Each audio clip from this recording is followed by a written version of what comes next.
played a lot of Death Stranding 2 this week. Quite a bit of it on stream.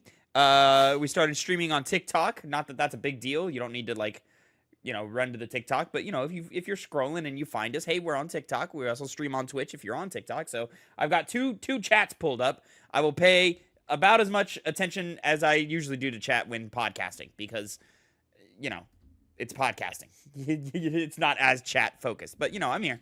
But yeah, a lot of Death Stranding 2 on the beach this week, and just been having a great time with that. Have you heard the Caroline Polachek song? Has that been a thing yet? That happens in the first 2 hours. Oh, okay. I didn't know. I haven't played the second one. I have played the first one. I've put about 4 or 5 hours in it. Oh, so still okay. I thought you had put in more, so still quite early. No, I haven't had time to. Okay. The only other time I would have had time to was the day I edited that short, where it took me 4 or 5 hours. Yeah, I why did it take you so long after I signed off for the night? Because I didn't because see the any subtitles difference the subtitles were dumb, and then I had to do all the colored subtitles, and then I had to do the additional graphics of when we talked about the games and everything. Okay. But there was just a lot of added stuff that I did. Okay, fair enough. Keep working that muscle, Phil. Well, I want to work. I want to work my delivering packages muscle. That's what I want to work. Well, because Death Stranding is actually pretty fun. I'm enjoying. If only someone had told you. The time I put in. Well, shut up. No one ever did. So I'm kind of disappointed that nobody ever told me to play this game. Yeah, who would have thought? That Death Stranding is a quality video game. Who would have thought? So Connor, you been doing anything fun? Well, no. Let's not move on. Let's not move on. What do you think? What are your thoughts? What are you feeling? What are you doing? Well, I'm still so early. I'm literally. The last thing that happened to me was I got a little upgrade to my legs. A little weird piping that goes around my legs that make me a little bit stronger. Most of the game experience was probably just people talking, wasn't it? Yeah. So far, people thanking me for delivering packages, and the president, is dead. Spoilers. It happens in the first hour and a half of the game. And now the real spoiler is who is the president. I've already forgotten her name. Oh. Well. Bridget Strand? Bridget, that's it. That's it. There it is. Yeah. Get it? So Bridget. Connor, there you go. Bridges, that's the thing. The first honestly 2 hours of the first game are quite rough. Just because they're so cutscene heavy, and Kojima is doing a lot of Kojima talking in that one. So it's that. But yeah, so you're delivering packages. I assume you've made a few connections probably in that eastern map. You haven't left that eastern map yet? Oh no. I've ventured into a couple of what do they call the weird people that want to take your packages? Mules. I've ventured in a couple of the mule camps. So I have this I think they call it a maser gun. Maser gun, that's what it is. I almost called it a phaser gun, but that's from Star Trek. Oh, is that? I didn't know that was in the first game. It's in the second one, and I was like, the fuck is this? And it's not I don't like it. I don't like it. I mean, it's just a taser, yeah. Yeah, I just don't like. I mean, I get why. I just don't like that you taser. have to charge it up. I'd rather just punch dudes. Mm. So then I did some rope work. That was pretty cool. I did some I tied people up. Yep. Got to tie people up in that game. In the second one, they made it to where if you're sneaking up behind a guy, you don't have to equip the rope to just tie him up real quick, which is a great little addition. Thank you for doing that. So you haven't gotten the bowler gun yet? No, I've not. Okay. All right. That's going to be a game changer. All right. Exciting. I have yet to figure out. I mean, so I got really fucked up by some BTs on my way back from when I was supposed to dispose of BB. Okay. And so probably right outside the incinerator. Yeah. I think that's probably supposed to happen. More or less, yeah. You can sneak past it without a problem, but you're supposed to it's supposed to be your first experience with BTs, and you're supposed to fuck up and get caught and whatever. Yeah, but like so like there's that weird inky whale that comes in and fucking smashes down and makes all like the weird inky ocean happen. Oh And yeah, yeah, that happens a lot. it's very strange. That happens a lot in the game. It's weird that it seems like it fucks up the terrain, but also doesn't, and it's weird, and because like it's only for the temporary like moment where you're actually being taken by the BT, and then it's all Yeah. back to normal after. So it's very strange. Well, yeah, it's all got to do with the tar and all, which is what the ink is called, as tar, Mhm. and so forth. It's weird, but it's good. It's like cool. There's a lot of really cool in the first game. There's a lot of really cool encounters where they take advantage of the terrain coming up and vehicles coming up and things you can climb on and so forth. They get pretty creative with it. In the second game, I just crossed 50 hours. That was the fastest 50 hours of my fucking life. Jesus. The second game's really easy. Which bring how many times have you fallen down, Phil? Falling down? Never.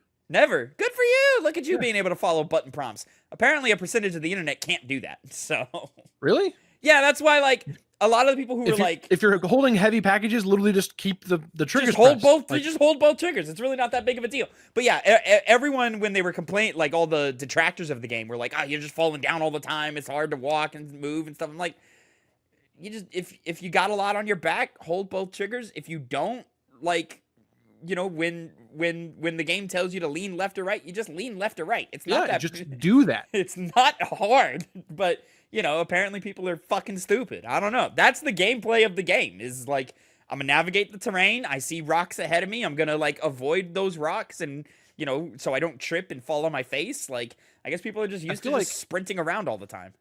I feel like that's just people refusing to like adapt to the language of the game and like literally what it's telling you to do. Now it's an abrasive game, but it's Yeah. like it's supposed to be. It's trying to be abrasive, It's like it's obtuse, but like in a good way. Yeah, yeah. It's not like frustratingly obtuse. It's to, like where it just doesn't make sense. It's like it's telling you why it's doing the things that it's doing, and it's making sense because it's like obviously if Phil, if I'm getting all these fucking packages on me, it's gonna be hard. Yeah. I wish in real life I had a way to hold both triggers and be perfectly fine. You gotta holding lean all that left or shit, right, you know? Phil. That's how you balance. Just do it in real life. No, I love delivering packages, man. It's calming and fun. It scratches an itch. It's a level of like it's a level of like interaction to where like yes, you still need to like pay attention, but you can zone out and just it becomes muscle memory, and you're just kind of like you just enter a zen state of just walking around this environment and doing a good time. It scratches a similar itch for me that Power Wash Simulator did. 100%. Where it's just doing a menial task and doing it well. I had like at work yesterday, I had like on a very micro scale a like Death Stranding like delivering packages type thing where like I just had to move a bunch of boxes from one end of the building to the other end of the building. Like and so like it was just a bunch of huge boxes. Wish I had that backpack. It's a very handy backpack. Yeah, right, dude. That backpack or those little things that attach to my shoulder. Oh my god, those are great. Those are great. I'll tell you what. Yeah, Death Stranding 1. I really like the more I get away from that game, the like more fond of it I am. And the further I get into 2, like I kind of feel like they've made 2 too easy. Like it's quite easy. I'm not struggling with 2 like I struggled with 1. Now, granted, I'm not done. I've only just gotten to the mountains, and I do feel the difference. But like they give you vehicles way quicker in 2, and so much of the land is vehicle accessible. So I'm spending a lot of the game just in my big truck, just driving around Australia. I felt so taunted, because I think it's on the third like station you kind of connect or whatever right out, you know what I'm talking about, like where you have the main one that you start at, where like you have to go deliver BB, and then it's like the incinerator. Is that Lake Knot City the first one? Maybe it's not, maybe it's something else. It's like East or like East Knot or something like that. It's probably East Knot or something like that. Yeah. And then you go to the guy who's like, "Oh, I'm so glad to finally be part of the chiral network," or whatever, and then he gives you a way to make the mailbox or whatever, or the post Oh, box. okay. Yeah, that first And then it's not a distribution center. It's like something north of city or something. yeah, it's to the north. Jesus Christ, Olive. And then the one you connect right after that is where I kind of am off, and then I got the little leg upgrade from that guy. But right outside that building, there's just a dead a motorcycle with a dead battery, and it's like, why are you just taunting me? It's like I can't Why even are you use this. here? But yeah, I created a bridge. I created a bridge. I didn't like make it, but like it was me just adding materials to a bridge that was already made or whatever. Nice. Classics. I like the system of how fucking it's gonna sound like I'm fucking drinking the Kool-Aid, but how connected all the other player worlds are. Yes. Welcome and so to like the Strand type game. You're getting like all the ladders and other people's bridges and ropes and shit. Yeah. And You're it's probably neat.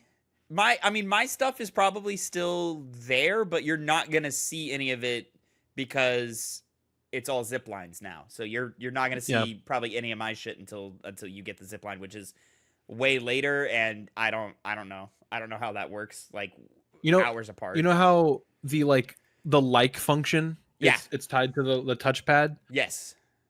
If you touch the touchpad without liking something, Sam just yells. Yes. And if you're close to something you can like, he'll shout something, and then it'll echo with another Sam saying something else. Yep. Yeah, it's the other player replying back. It's very silly. It's super silly. Hello. Hello. Hey. Have you had to what is the word? Like comfort BB yet? Have you had to like rock BB? Yeah. Yeah. Good times. You look at the little he motherfucker, and then he'll give you a like. He had like this weird sickness that I had to go to this so something acidosis or something that autotoxemia or something. Autotoxemia. Yeah. That happens all the time. It was like a scripted thing. I felt like, because like I don't think I did anything specific, because like the probably little bar where it's like BT. Well, no, it was after that. Oh, okay. His little bar was like perfectly fine, and then all of a sudden it was like, hey, BB's not working anymore. You got to go take him to this thing. Got you. Okay, then it was probably scripted. I just don't remember the early hours that well anymore. Yeah, that happens a lot, where like if BB just gets stressed, he gets too stressed. If you're getting into fights too often, getting caught by BTs, hanging around BTs too much. Tavin, I have a question for you, and without spoilers. In 2, BB, who is now called Lou, is like a toddler, right? It's an infant. Yeah. So in the game, do you just have a different BB, or do you just not have a BB? Well, when you start, you got Lou on your front, and then eventually they give you a pod again. Oh, okay. So you just have him in like a little fucking in the beginning, you've seen it in the trailer where like he's just hanging off the front. He's got like Sam has him in like a carrier. Yeah. And I forget what they call those though. They're like there's a special name for it where it's literally just they just like a little cradle thing where like, it's a baby carrier thing that you just like real parents in real life have them where they just stick the baby on the front of them and so forth. But then do you just get like a different BB, or is it just a pod? They just cram him back in there? It's like a technology thing. Okay. Yeah. So I was gonna say, we're trying to replace my BB. What never replace, especially when BB becomes Lou. And there's a weird thing. I don't know if like That's the thing that happens in the second game, right? That he starts naming him, or is it at the end of the first? It'll happen in the first one. Okay. It's light spoilers. Yeah, at some point Sam just starts calling BB Lou. Oh, okay. Just starts doing it. I think that I don't understand why they're doing this, but they are not pronouncing Lou. They're not because throughout all of the first game, I think it's assumed that Lou is a boy.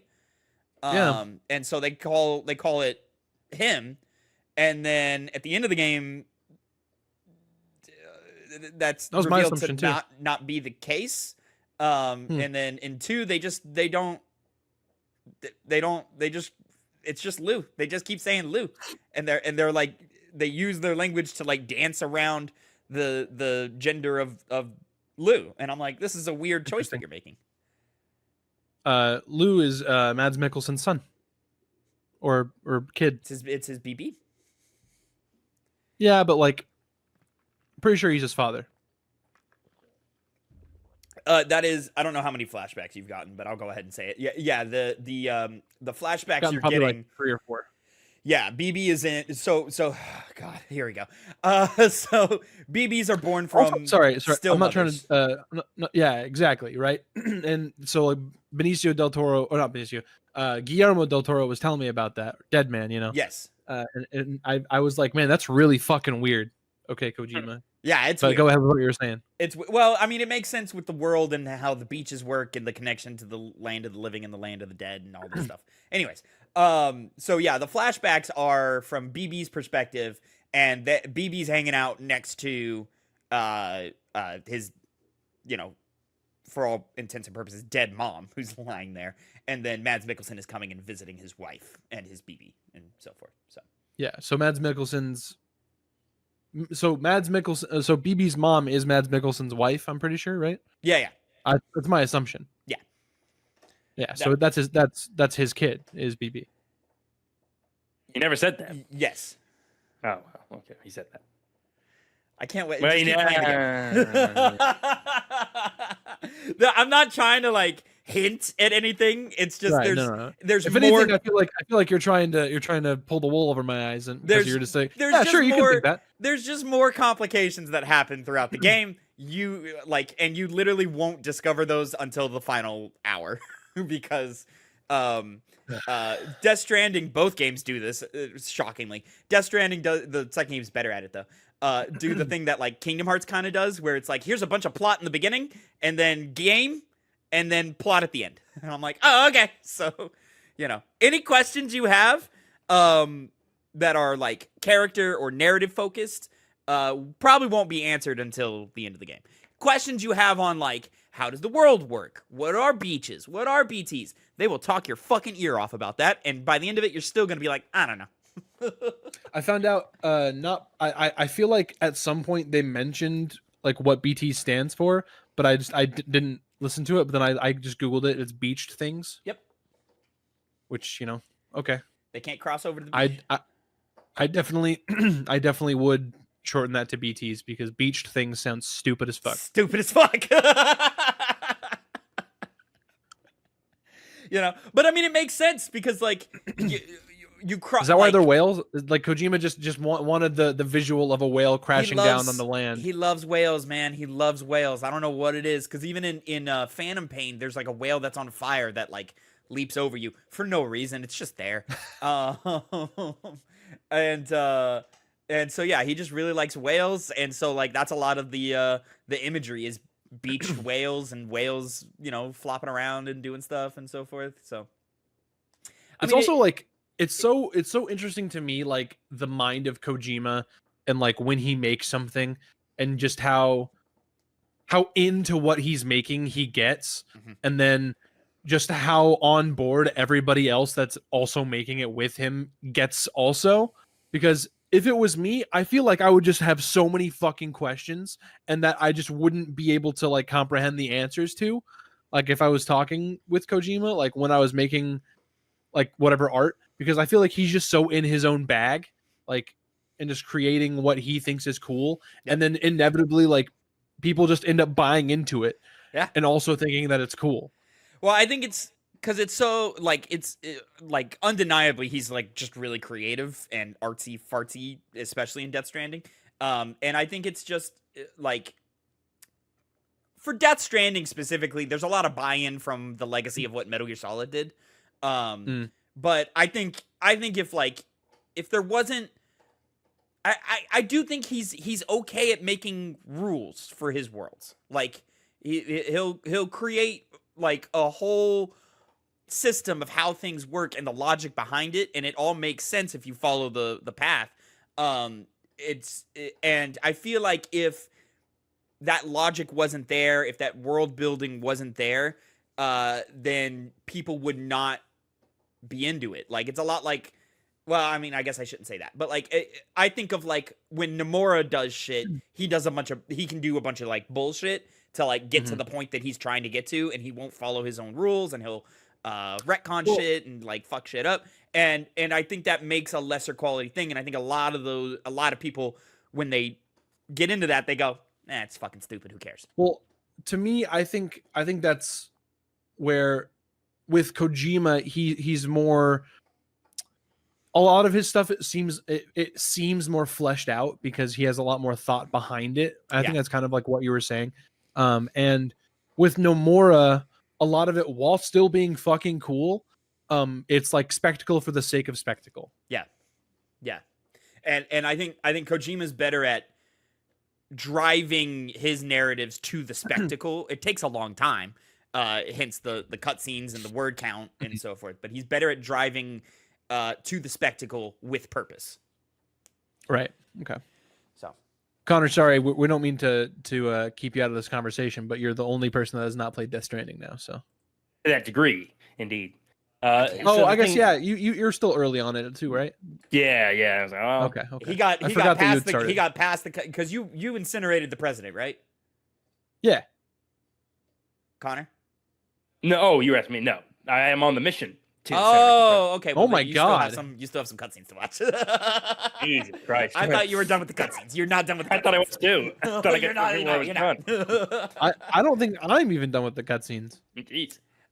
You are and you aren't.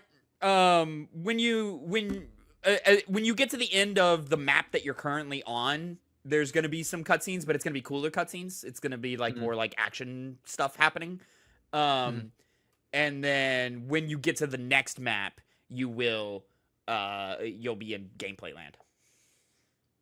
I'll say that first cutscene. Thank you, Vinny Chase, for sharing the live. That first cutscene where I was heading to like start hooking up more people to like the Chiral network, and I pass by just a mule in the distance, and he scans me. Yeah. That shit caught me off guard. I was like, "Oh shit, you're in danger now." Yeah. So at that point, I'm usually pretty good about like looking where I'm going. Yeah. And so from that point on, like I just had Sam going to the right, like in the direction right, and then I was just looking to my left because I could see them going towards where I was when they scanned me, and I could see them like across this river. But for whatever reason, game logic, they couldn't see me.